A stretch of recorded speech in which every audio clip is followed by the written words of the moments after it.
ಬಾಳೆಲ್ದರೆ ಪ್ರಣಯಾನುಭಾವ ಕವಿತೆ ಆತ್ಮಾನುಸಂಧಾನ ನೆನಪೆಂದರೆ ಮಡಿಬಿಲ್ಲ ಛಾಯೆ ನನ್ನೆದೆಯ ಬಾಂದಳದಿಯ ನನ್ನೆದೆಯ ಬಾಂದಳದಿ ಚಿತ್ತಾರ ಬರೆದವಳೆ ಸುತ್ತೇಳು ಲೋಕದಲ್ಲಿ ಮತ್ತೆಲ್ಲಿ ಸಿಗದವಳೆ ನನ್ನೊಳಗೆ ಹಾಡಾಗಿ ಹರಿದವಳೆ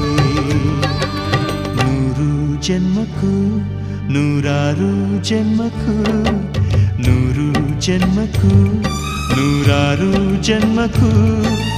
ಒಲವಾಧಾರೆಯೇ ಒಲಿದೊಲಿದು ಬಾರೆಯೇ ನನ್ನ ಆತ್ಮ ನನ್ನ ಪ್ರಾಣ ನೀನೆಂದು ನೂರು ಜನ್ಮಕ್ಕೂ